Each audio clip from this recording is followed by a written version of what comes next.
Hello student, welcome to our channel. आज हम exercise 3.5 तो क्वेश्चन नंबर फर्स्ट का थर्ड पार्ट डिस्कस करने जा रहे हैं। थर्ड पार्ट हमें गिवन है 3x minus 5y is equal to 20 और 6x minus 10y is equal to 40। ठीक है, क्रॉस मल्टीप्लीकेशन मेथड लगाने के लिए कांस्टेंट टर्म को उधर शिफ्ट किया जाता है, तो शिफ्ट करते हैं। 3x minus 5y is equal to minus 20 equal to 0, plus था माइनस हो गया।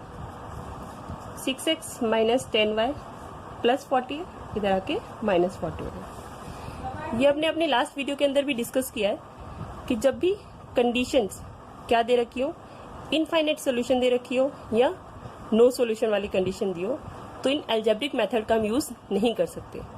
Algebraic method means substitution, elimination, cross multiplication. इन मेथड का यूज सिर्फ एक ही कंडीशन में किया जाता है, जब हमें इंटरसेक्टिंग लाइन दी हो जहां पे एक सॉल्यूशन निकलता है। तो अगर हम यहाँ पे रेशियो निकाल के देखें, जैसे रेशियो निकालते हैं हम a1 बाय a2 3/6 कट किया 1/2 आया। ऐसे b1 बाय b2 -5 -10 1/2 आया। c1 बाय c2 -20 -40 कट करेंगे 1/2। तो तीनों लाइन आपस में इक्वल आ रही है, तीनों रेशियो सॉरी।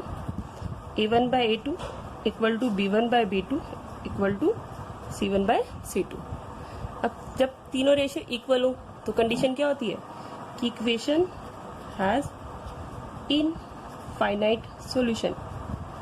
और आपको याद हो तो मैंने बताया था इनफाइनाइट सॉल्यूशन क्या होते हैं, कब निकलते हैं। इनफाइनाइट सॉल्यूशन तब निकलते हैं जब दोनों लाइन एक के ऊपर एक लाई करती है, तो उसपे हर एक पॉइंट जो उस लाइन के ऊपर आ रहा है वो हर एक पॉइंट ही सॉल्यूशन होता है। तो उस लाइन के ऊपर तो बहुत सारे पॉइंट आते हैं, तो हम कौन सा सॉल्यूशन निकालें। इसलिए ये मेथड जो होता है वो इन अलजेब्रिक मेथड से सॉल्व नहीं हो सकता। तो हम चाहे तो इतना ही क्वेश्चन करके छोड़ सकते हैं। अब चेक करते हैं कि ऐसा क्यों होता है।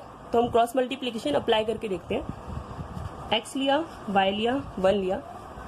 b1 से स्टार्ट करना है। b1 क्या है -5 -10।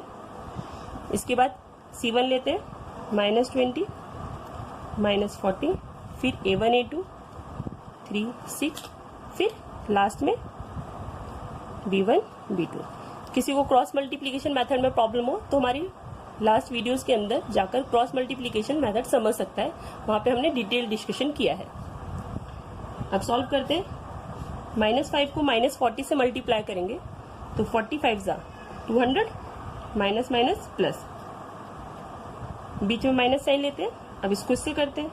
-20 को -10 से करेंगे, 20 10 जा 200 plus minus minus plus. Same y के लिए 20 को 6 से करेंगे 120, बीच में माइनस साइन। -40 को 3 से करेंगे -120। ये एरो का साइन मैंने ऐसे डाल दिया, अगर आपको कंफ्यूजन हो तो ऐसे डाल सकते हैं। 1 के लिए करते हैं -3 से -10 सॉरी 3 से -10 को किया -30, बीच में माइनस साइन लेते हैं।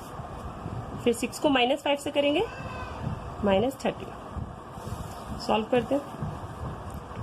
200 में से 200 गया 0, -120 प्लस 120, यहाँ पे -30 प्लस 30, तो हो गया x/0। यहाँ पे 0, यहाँ पे भी 0। देखो सबके अपॉन में 0 आ रहा है। और अब तक हमने रैशनल नंबर की डेफिनेशन क्या पढ़ी है कि किसी भी रैशनल नंबर में डिनोमिनेटर कभी भी 0 नहीं हो सकता, क्योंकि हम 0 से डिवाइड नहीं कर सकते, क्योंकि इसका आंसर नॉट डिफाइंड है।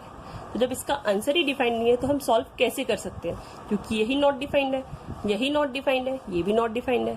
तो दैट्स वाई इस मेथड के अंदर हम क्रॉस मल्टीप्लीकेशन अप्लाई नहीं कर सकते। हम चाहे तो इस क्वेश्चन को इतना सॉल्व करके भी छोड़ सकते हैं। I hope it's clear. अगर आपको हमारी वीडियो पसंद आई हो तो प्लीज चैनल को लाइक, शेयर एंड सब्सक्राइब करना ना भूलें। Thank you.